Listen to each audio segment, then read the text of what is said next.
over the years, I finally, I slowly realized that I don't need Todd Hoffman at all. The tumultuous tale of Parker Schnabel and Todd Hoffman began with the airing of one of today's most popular reality TV series worldwide, Gold Rush.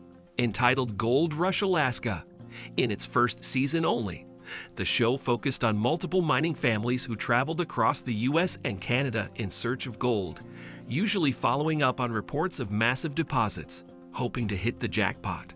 Todd Hoffman instantly stood out as one of the most experienced gold seekers, having been in the business through his father Jack's involvement for multiple decades. He was a fan favorite from the get-go, with pretty much no one standing in his way to the top among the rest of the cast.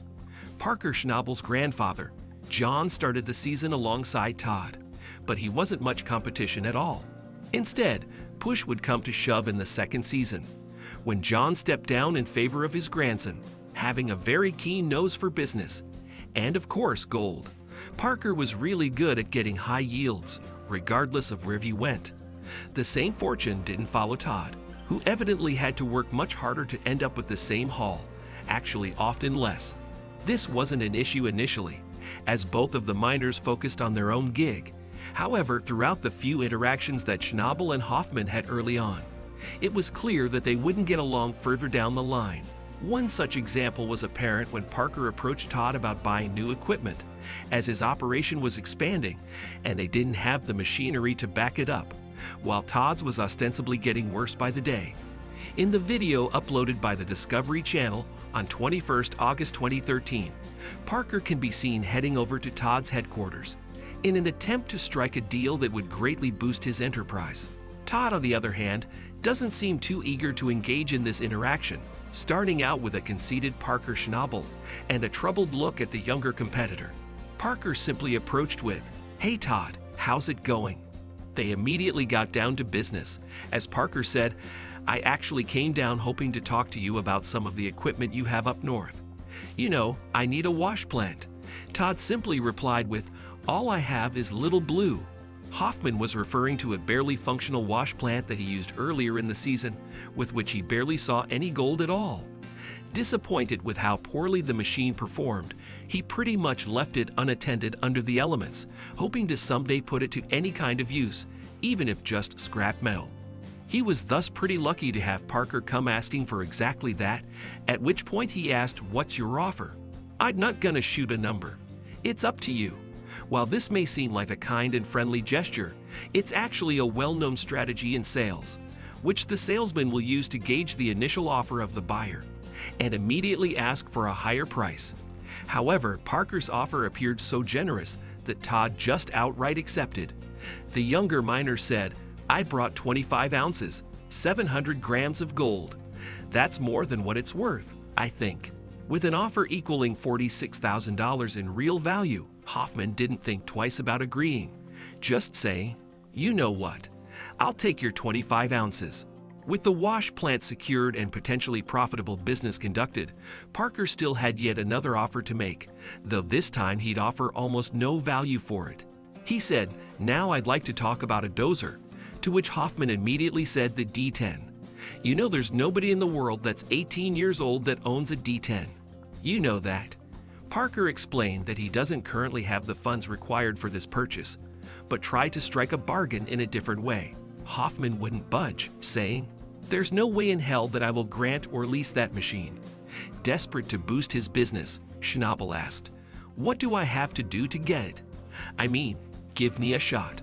Hoffman kept his stern disposition, stating that 110 freaking ounces was the only price he would be satisfied with. Still undeterred by steep offer, Schnabel said, "I'll give you 100 ounces. Give me 6 weeks to sluice. That's July 1st. Hoffman paused for a good few seconds, thinking the offer over, ultimately agreeing with, "You got a deal." It would have made for a nice and peaceful deal, but Todd just had to assert more dominance, stating, "But on midnight on July 1st, I'm gonna hit you with a hefty bill, you understand." Parker still agreed anyway, and the two went their separate ways after a firm handshake. Freshly 18 years old, as stated by Hoffman, Schnabel didn't appear very promising to the viewers at first, most of whom considered his age and lack of experience in the field as a vital handicap that would leave him leagues behind the competition. They couldn't have been more wrong though, as both of the investments from that video paid off for him. The wash plant worked a lot better after some much-needed repairs, and the dozer proved invaluable in Schnabel's mining efforts in the Klondike. After a while, it became apparent that the Parker crew was constantly making bank and hitting massive deposits, while Todd's was struggling to stay afloat. Many viewers and even production team members began commenting on this, which over time caused even greater rifts between the two mining bosses. A stage was eventually reached where they would both seek to annoy one another with snide remarks and dismissive looks, each assuming a condescending position in the conversation. At no point was this rivalry more apparent than when the two met up for a customary visit, showing up to check each other's progress and compare yields.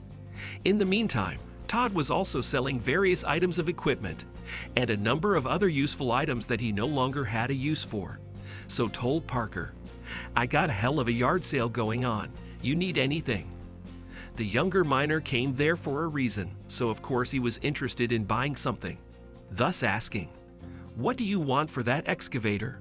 As per usual, Todd went ahead with, "Welp, make me an offer." Parker was wiser this time, and rather than just throwing gold at Hoffman, he decided to have one of his associates determine a realistic price for the equipment, saying, "Let me have Mitch take a look at it, and he'll put a value on it, and we'll just go back and forth from there. But we do need a bigger hole like that for a project we're working on." With Todd's, "It's all yours, buddy," it appeared as just another smooth deal and no further drama. But then Parker remarked, "I heard you're going for 5,000 ounces. That's a lot of gold." To which Hoffman said, "Yeah, what are you going for?" Parker said a humble 3. "Just doesn't make sense with our royalty rates, you know." Hoffman saw an opportunity for a jab and immediately took it, replying, "You're 21 years old. Man, I thought you'd go for like 10,000 ounces. Schnabel picked up on this and returned the poke with sarcasm, stating, "I'm a real underachieving 21-year-old. That's for sure, Todd." Almost as though concluding a very basic fact, Hoffman said, "Yeah, there you go." But that wasn't enough, so he took it even further, asking, "What do you think? You've achieved everything, 'cause you got a little gold in your pocket." To which Parker retorted, "Did I say that?" "Sure sounded like it." Todd punched right back. He then upped the sarcasm to another level, asking, "You tell me, man, I'm only 47 years old. What do I know?" And just like that, the atmosphere turned grim, and viewers were reminded that these two would never be friends. This also proved to be too much for Parker, who then said, "I just got finished burying my grandpa. You don't need to tell me shit like that." Hoffman didn't know what to say to that, but also didn't want to back away, so he simply gave an "I don't know." Parker said, "I don't need that shit," and went back to his truck, leaving with his day definitely worsened. Since their supposed rivalry was already a well-known fact among all of the viewers of Gold Rush in 2016, Parker was interviewed by Channel Guide magazine that year regarding his stance on the matter. He actually mentioned Todd first, without even being asked by the interviewer. Parker was simply asked about the first episode that season, in which he got together with Todd and with Tony, who is another miner boss. He just said, "It was interesting. For me, I thought it was just a friendly competition between Todd and me. But the one thing for me personally that I took away from sitting down with Todd and Tony on the dirt is that Todd really doesn't like me, which I'm not sure if that means I've done something right or done something wrong." From looking at what Parker really had to say, the audience was able to conclude that he wasn't really the source of this rivalry, especially after he stated, "He has a very personal dislike for me. I don't know if I should go so far as to say hatred, but it borderlines on that." When asked about what he thinks the reason might be for all that seemingly unwarranted animosity, Schnabel replied, "I didn't ask him, but it seems like a pretty extreme stance on his part. But that's fine. To each his own, right?" Parker was also asked about the way he'd react upon learning that the Hoffmans would stay in the series for more seasons, potentially indefinitely, and simply said they can do whatever they want. From talking to Parker further, it was apparent that his focus rested way more on how his crew was faring than any other potential rivalry. He took the opportunity of the interview to talk about his current and former colleagues, stating Gene leaving was a bit of an interesting thing. This time last year, I was kind of a mess. I didn't know what was going to happen. I didn't know what to try and do without him. It looks like most of Parker's risks throughout the running of Gold Rush were very smart gambles, as almost every single one of them paid off. He explained, I was looking at just bringing in someone else who had a lot of experience. And then I thought, well, no, I've got myself and Rick Ness.